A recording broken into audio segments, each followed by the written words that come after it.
like to think of music for video games as providing a function that is different from all other pictured media, whether you're talking about film or television. Somebody is actually performing an activity. They're holding a controller and they're doing something. And so that musical score is scoring the gameplay experience. In God of War II, the character of the game itself is punching and driving, and swords are smashing into things. So there's an intense, percussive, slamming quality to the God of War musical score.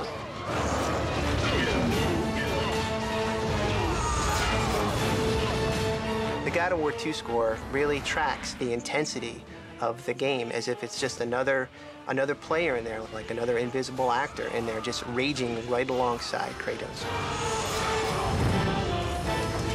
I think one of the most impressive things is the fact that we can have multiple composers working on this project and end up with a very unique, cohesive sound.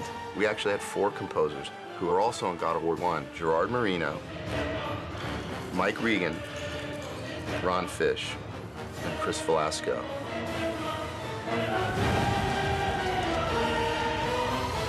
We work closely up front with the director, Corey, to really kind of define what musical cues are going to be needed. And then we design a cue list. When we get all those cues from the composers, they're kind of raw materials. It's time for us now to kind of cut it all up and adapt it and make it work in the game itself. We spot the game the same way that directors and composers sit together and spot a movie. And we're free to do all the different things that we can do in editing and in programming the music so that it sounds like you're actually hearing a cinematic score when you play the game.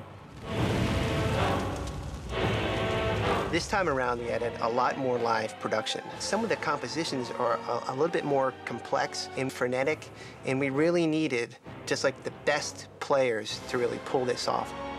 And so we went to London for our brass. They just have an amazing sound. They're among the very best players in the world. And the brass plays a very important role in God of War. When they literally sight read their first cue, bam, it came out at us, and we were like, that's why we came.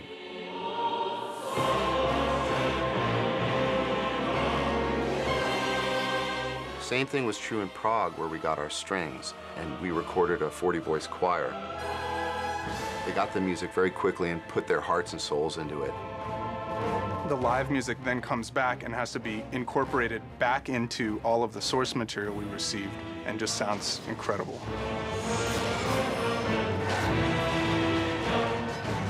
The music production overall, like the rest of God of War II, is a massive undertaking. I think it speaks a lot to the quality of the game we're working on, that everybody is working so hard and still having such a great time. It just clicks. You really need a great video game to be a vehicle for a great score. And that's what we have with God of War II, just like we had with God of War I. I mean, you end up with an experience that really raises the bar of what people should expect from a video game. We're combining synth tracks from the composers, brass from London, strings from Prague, choir from Prague, and all these elements coming together, whammo. It was like, okay, this is why we've done all this.